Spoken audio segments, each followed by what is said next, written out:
Michael Carter was born in a small town in New Jersey, in a family that could barely survive. His father had once worked long shifts at a local factory, but health issues forced him to stop. His mother waited tables at a diner, always returning home tired yet hopeful. Money was always short. Bills piled up, groceries were often cut short, and young Michael often heard his parents whisper late at night, "How will we pay rent this month?" He grew up surrounded by limitations. Teachers labeled him average. Friends doubted his future. And yet, Michael had something no one saw, a burning determination. One day, when Michael was 12, he found his mother crying at the kitchen table because she didn't have enough to buy food for the week. That moment burned into his heart. He made a silent promise to himself. One day, I will give my family a life where money is never the reason for their tears. But reality was cruel.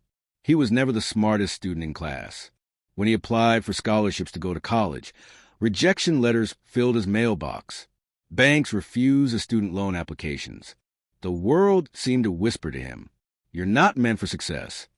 To support his family, Michael worked part-time at a gas station, delivered pizzas at night, and even cleaned offices early in the morning. Every job was tough, but he never complained. Still, he carried a dream in his heart, to one day build something of his own. At 19, he tried starting a small online business, selling sneakers. It failed within months. At 21, he invested all his savings in another idea. That too collapsed. Friends laughed, saying, "Michael, stop dreaming. You're just a worker, not a businessman." Even his father, tired and bitter, once said, "Son, accept your life. Not everyone is made for success." But his mother looked at him and whispered, "Don't stop, Michael. I believe in you." At 23, Michael found work on a construction site in New York City. Every day, he carried heavy bricks under blazing sun. His hands blistered, his body ached, but his mind stayed awake. One older worker, noticing his youth, told him, "Kid, don't waste your life here. If you have a dream, chase it now. Don't wait until it's too late." That night, lying on his small rented bed, Michael thought deeply.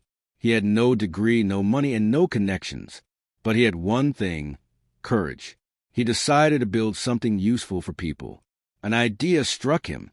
Lightbulb, an app where anyone could hire help instantly for groceries, cleaning, handyman work, anything.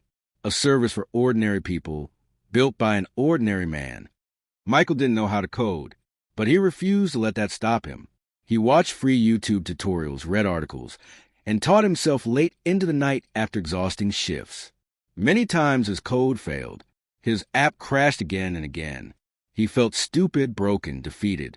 But each time, he reminded himself, failure is not the end.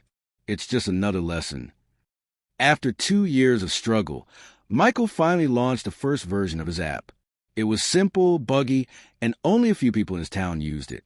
His first month's earning? Just $200. But Michael celebrated it as if he had won the lottery. Why? Because it was proof that his idea had life. He reinvested every dollar into improving the app. No vacations, no luxuries, not even proper meals at times.